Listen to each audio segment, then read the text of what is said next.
What is the mark of the beast? Hey guys, it's Keith Foskey. One of the most interesting and often discussed parts of the Bible is the mysterious mark of the beast, which is mentioned in Revelation chapter 13. It's been a fixture in eschatological conversations, end times literature, and even popular culture. In fact, I remember when I was a teenager and I was watching the film Demolition Man with Sylvester Stallone, which depicted a futuristic world set in a faraway time of 2032.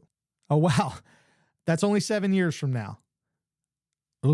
Actually, isn't it amazing how many things movies got right about the future and wrong? Marty McFly said we were going to have flying cars and hoverboards by 2015. Where's my hoverboard, Marty?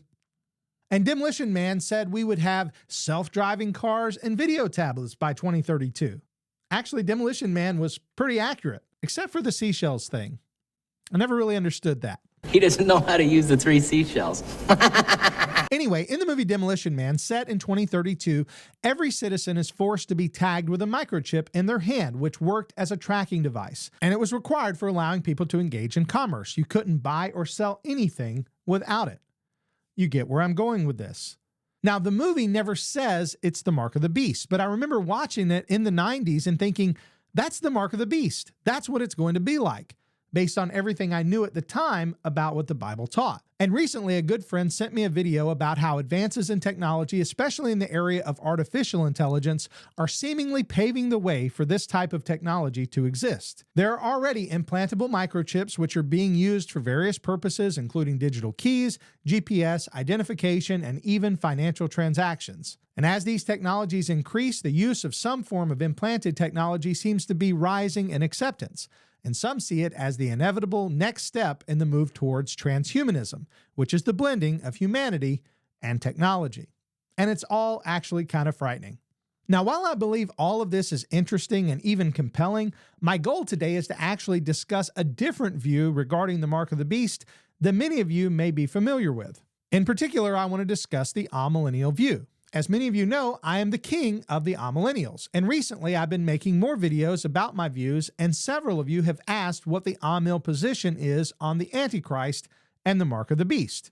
Well, today I'll be tackling the mark, and hopefully soon I'll be able to do a video on the Antichrist. So be sure to comment if you have a question about that topic. Also, since I'm asking you to do things, don't forget to check out Squirrely Joe's Coffee for some of the best coffee in the world shipped right to your home, and Dominion Wealth Strategists, which provides reformed financial education.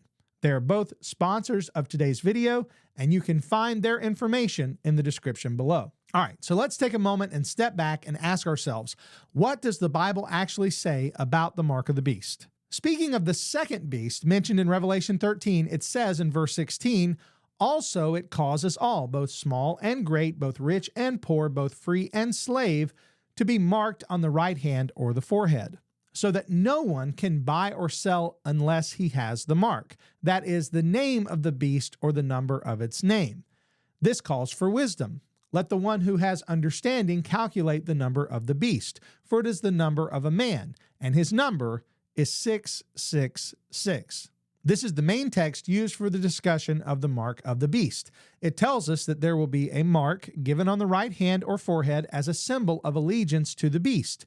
It would be required for commerce, and it would be associated with the number 666. It's funny to think about the number 666 so being associated with the beast of Revelation that many people consider it to be an omen of misfortune. I've seen people go and purchase things and the total ring up to $6.66, and they reach over and pick up a pack of gum or a mint or something to make sure the register avoids that number. Also, that number's been used to attach to certain political figures of the past, including my favorite president, Ronald Reagan. Some people argue that his name, Ronald Wilson Reagan, was the mark of the beast because each of his 3 names had 6 letters.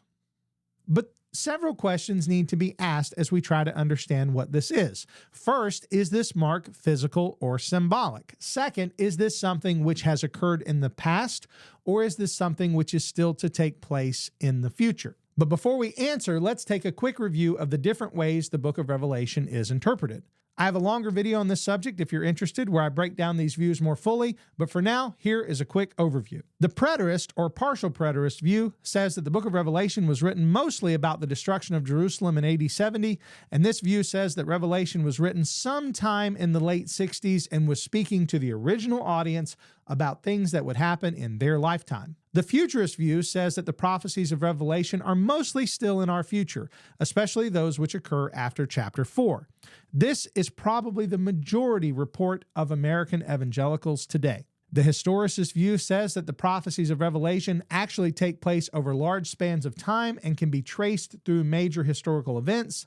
This view was popular among the reformers as they saw the papacy as the Antichrist. The idealist view takes a more symbolic approach to the prophecies, interpreting the events of Revelation as referring to the ongoing battle between righteousness and wickedness throughout the church age.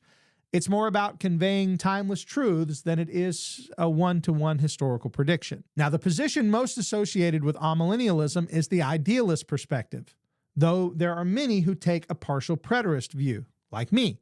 Actually, I take a partial preterist understanding while at the same time recognizing that there are motifs throughout Revelation which I do believe correspond to the ongoing spiritual conflicts that exist in the church age. So it's kind of a blend between partial preterism and idealism. Commonly in amillennialism, things like tribulation, the beast, and the mysterious mark are seen as ongoing realities in the church age, which correspond to recurring manifestations of satanic opposition in the world through both governmental power and false religion. This is distinct from the futurist interpretation, which many have in mind when they think of the mark of the beast.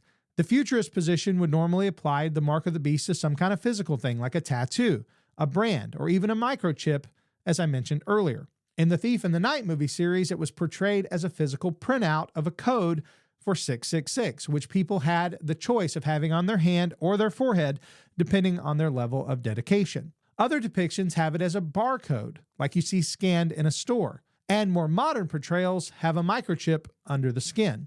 Now, I have to say at this point that amillennialism does not necessarily preclude a future Antichrist figure or even a physical mark being associated with him. But since idealism is mostly associated with amillennialism, I want to explain a different understanding which, while it may not be as interesting as some of the futurist interpretations, does make a lot of sense. And it begins with this question: what if the mark itself is not a physical thing, but rather a reference to allegiance? The right hand and the forehead are the places where the mark would be, and these are specifically related to two ideas regarding allegiance: what we think and what we do. So again, the forehead symbolizes the mind, the beliefs, the worldview. The hand symbolizes our actions, our deeds, our behavior. In this understanding, the mark of the beast is not something physical we wear on our bodies, but rather it refers to our allegiance to the ways of the beast or the system of the world. Thus, the mark means thinking like and acting like the beast. And here's what's interesting. This corresponds to how the mark of the beast is actually a counterfeit to the seal that God puts on his people. Revelation tells us that there is a seal of God put on the forehead of his saints. We see this in Revelation 7:3, 14:1, and 22:4. If God's seal is symbolic of his ownership of us, the beast's mark may also be symbolic, representing ownership or belonging to the system of the beast. So the mark in this sense is participation in the world system. The mark relates to economic and social conformity. It symbolizes compromise with corrupt culture, participation in worldly idolatrous systems, and seeking comfort and approval or prosperity by abandoning faithfulness to Christ. Receiving the mark means full spiritual alignment with the beast, expressed through idolatry, immorality, anti-Christian allegiance, and rejection of God's authority. So in the idealist interpretation, the mark of the beast is a symbolic representation of allegiance to the world's anti-Christian powers, shown in one's beliefs and actions.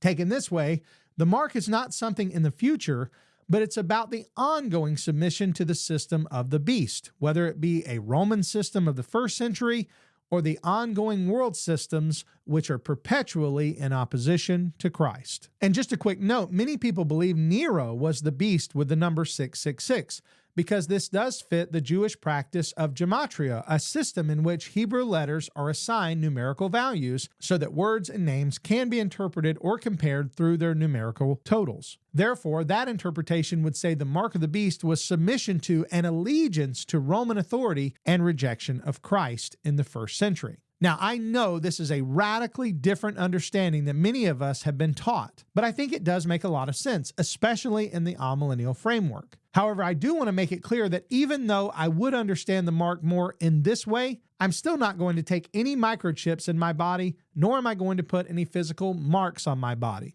I think that's just a bad idea all around, especially regarding the lack of liberty which could result from any kind of tracking system which might be associated with them.